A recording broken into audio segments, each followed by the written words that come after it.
आज आज पण एक नवीन एअर ग्राफ्टिंग केलेली आपण आंब्याच्या झाडाला. सध्या आत्ताच करून मी उठलोय, हातबीत धुतलेले आहेत. आणि हा माझा आत्ताचा एअर ग्राफ्टिंग करून ठेवलेला आहे. त्याचे सालपाट पण अजून पडलेले आहेत, फांद्या तोडल्यात. एक निव्वळ आहे, साधं सिंपल आहे, एकदम सिंपल आहे. याच्यात काय रॉकेट सायन्स नाही. जस्ट आपल्याला इथं एक कट, इथे एक कट, फक्त याची स्किन उतरणार एवढ्या पद्धतीने कट करायचं आहे. एक एवढीशी एवढंच. आणि त्याच्यामध्ये कट होता ऑलमोस्ट, म्हणजे फांद्या होत्या ते कट केले होत्या. म्हणजे हे एवढंच कट, एवढं कट करून झाल्याच्या नंतर ह्याची फक्त साल काढायची. एकदम लेवल टू लेवल कट करायचं आहे शार्प नाईफने. इथून अशी आणि इथून अशी, आणि याची स्किन उतरून घ्यायची. आणि त्याच्यानंतर थोडं खरडायचं. खरडून झालं की ॲलोवेरा, जसं की एक सेकंड ना, हा इथे आमच्याकडे ॲलोवेरा आहे. हा ॲलोवेराचं एक पान घ्यायचं, जसं की मी इकडून आत्ता कट करून घेऊन गेलो होतो. इथून हा कट दिसतोय का? हां. आणि त्याचा यूज करून मी सध्या एक आजच्या डेटला एअर ग्राफ्ट केलेला आहे. हे बघा हा. आणि काय नाही, याच्यामध्ये एक तुम्ही साधारण चांगली माती, थोडं शेणखत, थोडं भुसा टाकून याच्यामध्ये एक पाण्याचं लेअरसारखं मिश्रण बघा, बळबळीत चांगलं पाणी, आणि एअर टाईट असलं पाहिजे की हवा जाऊ नये म्हणून. ठीक आहे. त्यानंतर कटिंग करून इथं ह्या साईडला केलेलं आहे, ते तुम्हाला प्रॅक्टिकली सांगतो. कटिंग करून स्किन काढून त्यावर एक असे कट मारून स्किन काढून त्यावर घर्षण करायचं, थोडं चांगलं घासायचं. लेअर असला तरी तो लेअर काढायचा हलका. ठीक आहे. त्याच्यानंतर ॲलोवेरा घ्यायचा, ॲलोवेरा पण त्याला चांगला घासायचा. ठीक आहे. मग एक पॉलिथिन थैली घ्यायची, त्यामध्ये माती, थोडं शेणखत, थोडा भुसा असं मिश्रण करून त्याला ओला करायचा चांगला. आणि एक बॅग घेऊन त्याला मधून कट करून बांधून तर एअर टाईट बांधून घ्यायचं.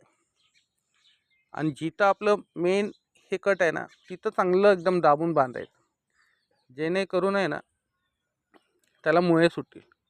मुळे सुटल्याच्या नंतर त्याला इथून कट करायचं. आता ह्याच्यामध्ये पूर्ण मुळे बसणार एक साधारण 15-20 दिवस. त्याच्यानंतर तेही दाखवतो. मी एक करून ठेवलेलं आहे, त्याला मुळ्या सुटलेल्या आहेत, 15 दिवसाचंच आहे, तेही दाखवतो. म्हणून ते इथून कट करून डायरेक्ट तुम्ही आपल्या मातीमध्ये, जमिनीमध्ये लावू शकता. पण मुळ्या जरा साधारण 1 महिन्याच्या झाल्या पाहिजेत. त्याला तुम्ही म्हणजे छोट्या मुळ्या असतानाच काढला तर ते जळू शकतात.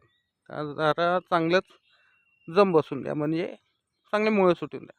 त्यानंतर इथून कट करा, एक्सो ब्लेडच्या सहाय्याने म्हणा, करवतीच्या सहाय्याने म्हणा, कट करा. आणि मग जमिनीमध्ये खड्डा करून लावून घ्या.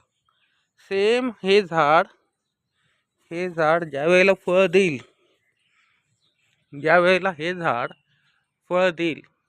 त्याच वेळेला तोही फांदी फळ देईल. आता एवढी मोठी फांदी, ह्याला साधारण आपण 5 फुटाचं म्हणू. ठीक आहे. नर्सरीमध्ये घ्यायला गेलं तर कमीत कमी 1,500, 2,000. आणि तुमच्या झाडाला फळ येतं आहे म्हणून त्याची व्हॅल्यू अजून वाढवणार. एकदम सिंपल ट्रिक यूज करून आपण आपल्या घरी बांधू शकतो. अच्छा, तर हे एखाद्या वेळी दुसऱ्याचं झाड आहे आणि तो पावसाळ्याच्या वेळेला कटिंग करणारच आहे, तर खालच्या फांद्या काढणार आहे. त्याला रिक्वेस्ट करा की तुम्ही काढणार आहे बाबा, 1-2-4 दिवसानंतर काढा, तो ॲग्री होईल. त्याच्यानंतर मग तुम्ही हे करून एक स्वतःसाठी एक स्वतंत्र झाड, एकदम मस्त मजबूत आणि चांगलं धष्टपुष्ट झाड तयार करू शकता. कशी वाटली ही कल्पना बघा, सांगा मला. जसं की बोललो होतो, मी तुम्हाला दाखवणार आहे की एअरक्राफ्ट केलं होतं. ह्या झाडाची मी कटिंग केली होती. पण एअरक्राफ्ट म्हणजे एअरक्राफ्ट म्हणतात त्याला. तर त्याची काय मी आयडिया नव्हती. नंतर बोललो चला करून बघूया, एक प्रयोग करायला काय हरकत आहे. तर मी त्याची एअरक्राफ्ट इथे केली होती. तर बघा, मुळे दिसतात आहेत का? हे बघा, हे मुळे आहेत त्याचे आतले अंकुरमय, स्पष्ट बघा. ओके. काही रॉकेट सायन्स नाही. कशाला उगा पैसे द्यावं. आपलं आपलं मस्त एक एक चांगली फळांची झाडं काढायची, एक